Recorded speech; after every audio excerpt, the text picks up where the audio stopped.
This might possibly be the last time you hear me talk about the BRICS country ball and the European Union country ball, because time is running out. They are about to get banished forever. It's definitely gonna be one of the last times you see the jumbo plushies for the foreseeable future. In fact, I already have the next 6 country balls already scheduled for release. They will not be jumbo, sorry. I like that we kind of just saved the jumbo for like obviously the really big stuff. European Union, BRICS is like 10 different countries now. This is like the Mongolian Empire, so yeah, that had to be big. I don't think I'm ready to show the country balls that are gonna be coming out in the next week, but I will give you a hint. We're going back to history. Again, these are a little bit bigger, so they are a bit more expensive, but if you buy both, you will get a discount. Use that link down below before they're locked in the vault forever. 2024 is the year of the super election. We're expecting 2 billion people to vote, or that's 25% of the world population. Now, India just recently finished with their own election, but that's a big reason why a lot of the world is voting this year. We also had Mexico finish up their presidential election, and here in the US, ours is coming up, whether we're ready or not. There's also European Parliament elections. There's Russia, but I think that already passed. Funny time to mention the free and partially free section. Some countries in danger of coups. Lol, North Korea has an election. Obviously, we are saving maybe the most chaotic for last, since the US doesn't vote until November. Oh, I guess they could have included the UK. Countries that had people displayed at zoos. Oh, so we've got a lot of Western Europe, as well as, yeah, I knew this one, the US as well. Pretty random outlier, this African country. Then we have India and Japan, and well, that's about it. Now, these are unfortunately most prominent during the 19th and 20th centuries. These are obviously centuries known for giant empires, which is why we're gonna find a lot of imperialist nations on this list. Needless to say, these are some highly controversial topics. Canada can also be included on the map, though, for just a couple years, though, as they displayed some quintuplets from French Canadians. As you can also include the Swiss as well. Switzerland had something going on for a second. Yeah, that wasn't the best idea. You could say that again. Peak of the 2 largest empires in history. Now, I reviewed maps like this for a very long time, but there's one aspect of this that I really enjoy, and that is the overlap that both the British Empire had as well as the Mongolian Empire. Now, obviously, the British had the largest empire of all time, but the Mongolian Empire had the largest contiguous empire, which means it was all connected. There wasn't like anything overseas like the British had. So some overlap between these two places. We have modern-day Myanmar, as well as the northernmost points of Pakistan and India, as well as the other side of Pakistan. There's some crossover here in modern-day Iraq, and that's pretty much about it, because the Mongols never figured out the boat thing, which, funny enough, in an opposite way, the British really did. Though these are the top biggest empires of all time, it's still crazy just how big the British were. I mean, they were almost 10 million more kilometers than the Mongolians. And it's pretty crazy that a couple of those lands got invaded by 2 of the largest empires. Can't catch a break. You would think one would be enough. Here's a few more of the largest empires in history ranked, with dates included. So the British Empire peaked in the year 1920. That is because they were eventually going to lose a part of Ireland. The UK was still obviously very giant, though. Wouldn't be until after World War II where we see their collapse. Then, as we just mentioned, we have the Mongol Empire here. Their peak was in 1270. Now, in third place, the Russian Empire. Their peak was in 1895, which interestingly is still way after we bought Alaska from them, unless this isn't actually correct, because I don't see what lands they were supposed to gain. This does look like peak Russia here. Maybe this is including protectorates or spheres of influences, possibly at different times. The fourth place nation is the Qing Dynasty in 1790. They obviously got extremely big, but they still kind of looks like China, just a slightly chubbier version of it at least. They would go on to lose this island. And it's interesting they peaked in 1790 because the following centuries would be kind of like their humiliation time. It was not a good time to be China at that point. They ended up losing so much, and then not to mention the massive civil war, World War II. In fifth place, we have the Spanish Empire, which peaked in 1810. Pretty much all of their colonies would get their independence soon after. Always kind of shocked that the Spanish Empire wasn't bigger than the Qing Dynasty. I mean, you're talking huge swaths of land in South America and North America. Don't forget the Philippines and even the Netherlands. There was a time there where they also had a union over Portugal, the Iberian Union, which would have led to all of Brazil. I mean, then they definitely would have been bigger than the Qing Dynasty. Finally, in sixth place, the French Empire in 1920, which coincidentally, that is the same year the British peaked too. The Spanish with a small dub over their enemy France. So 2 of some of the largest empires in history coexisted together, not to mention they were literally allies during World War I. No wonder Germany didn't have a chance. I'm trying to see what exactly France lost in 1920. I knew Ireland dropped. Also wasn't the small Caribbean nation of Haiti. They got their freedom in 1804. One of the first nations in America. It was the US and then it was Haiti. I would have thought Rome would have been there, but they were only 4.9 million squared kilometers. Quite the difference, because you're talking over 10 million. Even Alexander's empire doesn't fully compare. I do want to note a very big difference though, depending on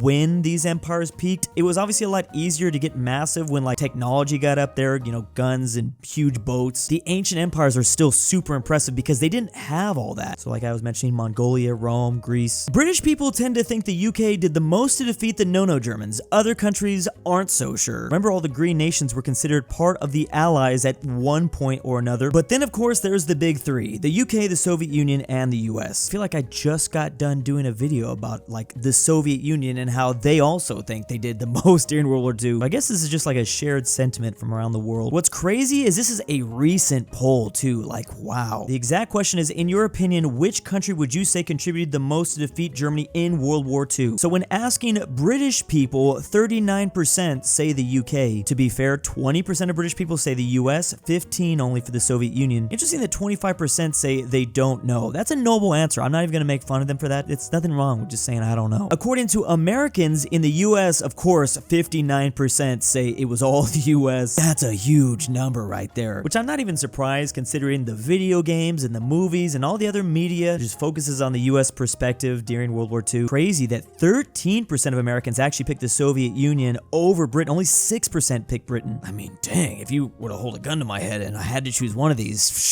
this would be really hard. Real quick, I just want to know who is picking another country. One, then there's 2 up here. 3, what country was it? Was it Free France who had surrendered? Oh, it's got to be Luxembourg, right? I mean, there are a lot to choose from. I really wish they asked those people, like, what exactly are you talking about? Was it switching sides, Italy? That's interesting. Even France is picking the US as contributing the most to World War II. 17% of the French were picking the Soviet Union, only 10 with the British. Finally, according to Germany themselves. Remember, the exact question is who contributed the most to defeat Germany in World War II, not just World War II in general, because then that includes, like, you know, Japan and Italy. So Germany just slightly picks the Americans over the Soviet Union, but it's only by 3%. Only 6% of Germans say it was Britain. So this chart is really like highlighting the fact that most people do not think it was the UK, except for the UK. Which I don't want to dunk on Britain here. Remember, they really did stand alone for a time. Of course, that is with their colonies, but in the year 1940, after France surrendered, it was just them. It'd be a whole other year before the Germans declared war on the Soviet Union, and a whole other year before the US joined in. So that's just important to keep in mind. Like,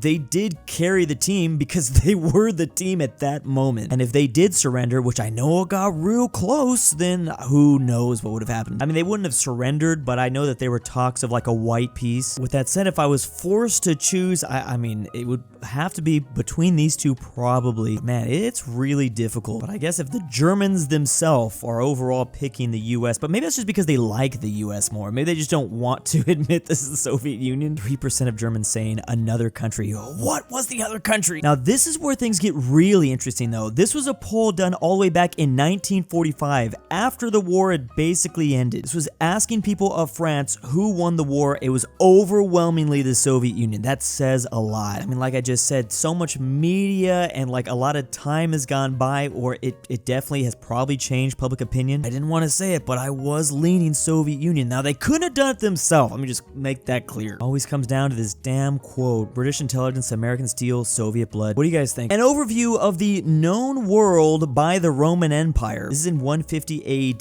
The Roman Empire was looking really massive at that time. They were pretty much going on at their height. They definitely knew that the crazy Celtic people were up here. They just couldn't conquer them. They'd rather just build a massive wall. They knew about this tip of Norway and Denmark. It starts to get really cold in this part of Europe, so it's not surprising they just didn't have a whole lot of interest in what's over here. It's actually more impressive on how deep they were getting into the Sahara Desert. I mean, it's the world's biggest desert. I mean, they had people actually going down in there. In fact, they got really deep, like into almost modern day Kenya and Tanzania. Of course, boats really help with that. They knew about the entire Arabian Peninsula, and they knew obviously about China. It's actually insane to me that they vaguely had heard of Indonesia and like modern day Singapore even, because obviously, as we saw, they didn't get anywhere close to those lands. This was just the known world at that time. And it's actually kind of funny how things would stay like this for a really long time. I mean, Christopher Columbus, 1492, didn't get to the Americas. That's almost like 1500 years later. They did know more of the Eastern Hemisphere, obviously, but still. Meeting someone from a truly unknown culture, it must have been so fascinating. Shout out to the Romans in North Centennial Island. To my patrons this month, thank you. Lucas, the Canadian Goose from Avoca. ZaneyBoi, Sarsath, I cannot sleep without Douche, Amateur Archaeology, aPhatNarwhal, DaBeautiful-MEGAN, Fredrik Tibblin, KansasWasMentioned, JohnDenver, KingBearHaze, Prentice, LuxembourgLover, and the Tambre 760.